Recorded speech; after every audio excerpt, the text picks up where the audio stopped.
Protection with Blessings. Maṅgala Sutta. By Venerable Uttamo Thera. 32.1. The Middle Way, Majjhimā Patipadā. What is the Buddha's middle way? If the way or path is true or right, and it is necessary to be sacrificed, the sacrifice has to be beneficial. Some Buddhists misinterpret it as one should not practice very hard to tire oneself. The middle way is not a lazy path.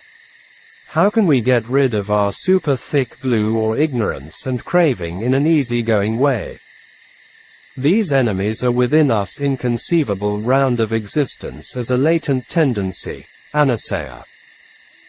Before the Buddha, the man had two doctrines, vada, supreme happiness in this life or direct seeing happiness, dittadhamma nibbana, indulgence in sensual pleasure with all possible ways, and torturing the physical body.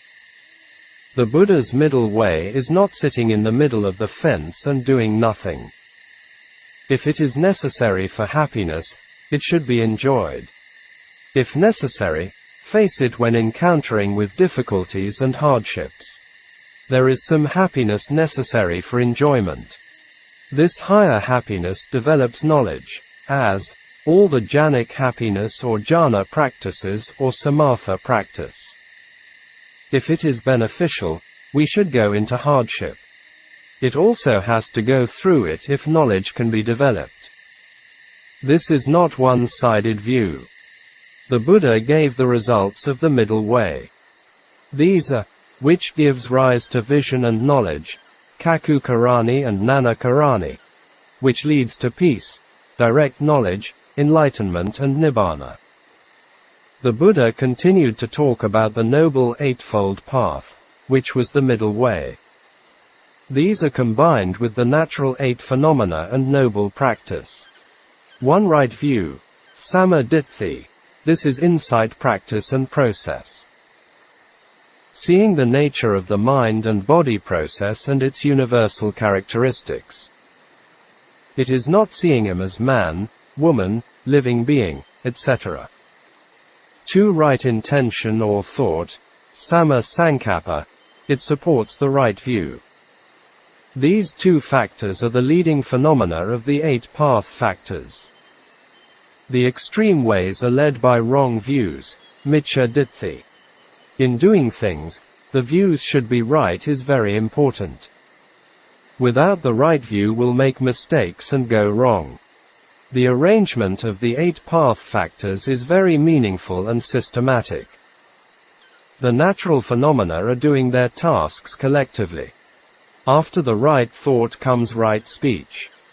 3. Right speech, Samma Vaka. After right speech comes right action. 4. Right actions, Samma Kammanta. With thoughts, speech and action, we do our jobs in daily life or livelihoods. 5. Right livelihood, Samma Ajiva. Without the foundation of virtue, sila, cannot attain knowledge. 2 feet can be stood on the ground. The foundation should be stable and solid. In many discourses, the Buddha emphasized the importance of sila and its results. Right speech, right action and right livelihood are trained in virtue, sila sikha. In discourse, the Buddha taught Mahanama, his cousin, the benefits of keeping the precepts, sila, pure. One recollects one's virtues, untorn, unbroken, unspotted, unsplatted, liberating, praised by the wise, untarnished, conducive to concentration, samadhi. At any time when a disciple of the noble ones is recollecting virtue, his mind is not overcoming with passion, aversion and delusion. His mind heads straight and gains joy connected with the Dharma. In one who is joyful, rapture arises. In one who is rapturous and the body grows calm.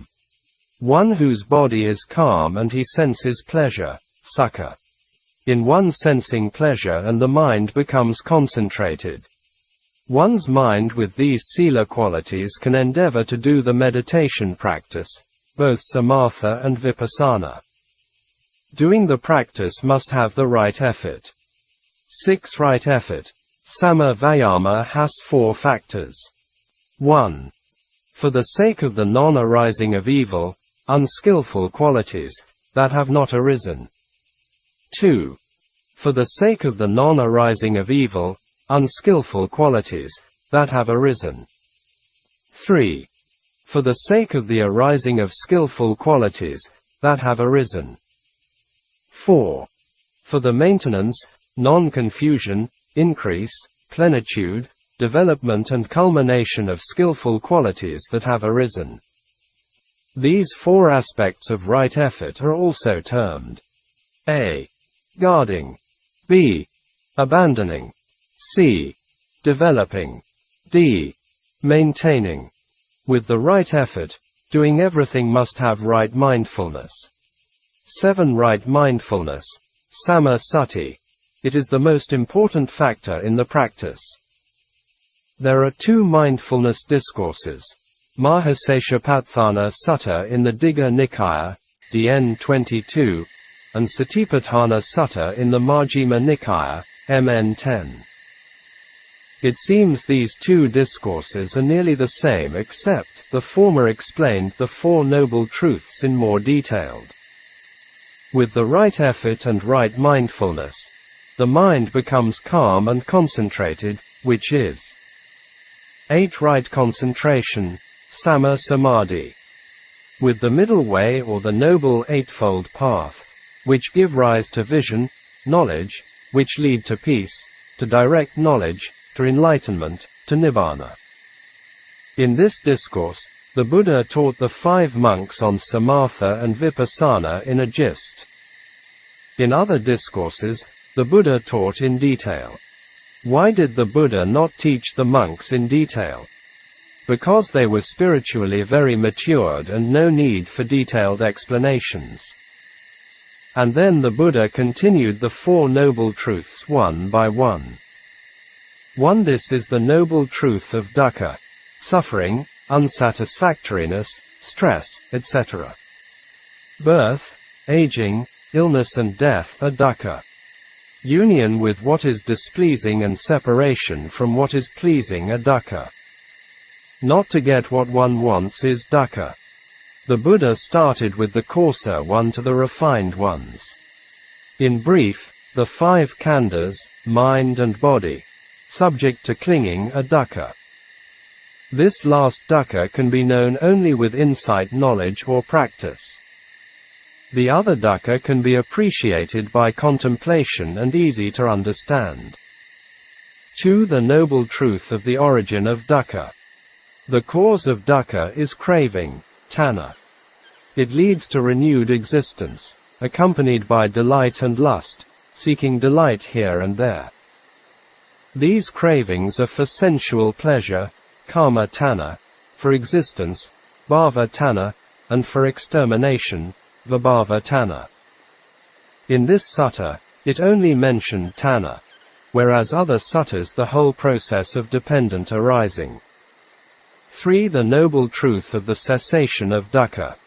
It is the remainder-less fading away or cessation of craving, tanha. The giving up and relinquishing of tanha and freedom from tanha. Dukkha is the cause of tanha. Therefore, without tanha is without dukkha. Khandhas are dukkha. So, without tanha, dukkha and khandhas are nibbana. 4. The noble truth of the way leading to the cessation of dukkha. This is the Noble Eightfold Path. The Buddha continued to talk about the realization of the 4 Noble Truths with the middle way, i.e., the Noble Eightfold Path. Here we need the objects of meditation. Mahasasyapatthana Sutta comes in here. Samatha and Vipassana practices are mentioned in there. People have interest should study this very important discourse. For Vipassana practice, the objects for contemplation are the 5 khandhas, body, feeling, perception, mental formations and consciousness, in just mind and body. Satipatthana discourse mentioned 4 objects. 1. Contemplation of the body. 2. Contemplation of the feeling. 3. Contemplation of the mind, and 4. Contemplation of the mind objects. What do we see and penetrate? The Buddha taught about his realization of the 4 noble truths. 1. Dukkha nana, knowledge of dukkha. 2. Dukkha samudaya nana, knowledge about the cause of dukkha. 3. Dukkha niranana, knowledge of the cessation of dukkha. 4. Dukkha nirodha gamini patipadā nana, knowledge to the way of cessation of dukkha. All of these are the right views. The first knowledge is seeing the mind and body natural process as dukkha. The meaning of dukkha is duk, disgusting, dissatisfaction. Ka, nothing exists as one thinks, useless, empty. The 5 khandhas have this nature. The second knowledge is knowing why dukkha arises. The third knowledge is knowing the place of ending dukkha. The fourth knowledge is knowing the way to the ending of dukkha. These are the very high levels of right views. The 4 noble truths demonstrate the process of vipassana practice. Working with the 8 path factors to discern the dukkha of the 5 khandhas, the result is abandoning the cause of dukkha and realizing the ending of dukkha. While the path consciousness is arising, at the same time, one penetrates the 4 noble truths. Is it possible? For example, the candlelight will come out if we light a candle. At the same time, the darkness disappears, and the wick and the oil also burn out. The Buddha continued to talk dukkha. He penetrated dukkha by himself, and not heard from others. The Buddha proclaimed himself as an awakened one only when thoroughly penetrated the 4 noble truths in its 3 phases and 12 aspects. The 3 phases are: 1. The knowledge of each truth, sakkanana. For example, this is the noble truth of dukkha. 2. The knowledge of the task to be accomplished with each truth, kikkanana. For example, the noble truth of dukkha is to be fully understood. 3. The knowledge of accomplishment with each truth, katanana. For example, the noble truth of dukkha has been fully understood. In simple words, the 3 phases are study, practice and realization. 3 phases apply to the 4 truths become 12 aspects or modes. The Buddha ended this discourse with the following words: "Unshakable is the liberation of my mind. This is my last birth. There is no more renewed existence, i.e., has to be taken rebirth again." Later Buddhists formulated the new idea of the liberated beings as they could come back again and again for others. Worldlings have very strong bhava-tanha.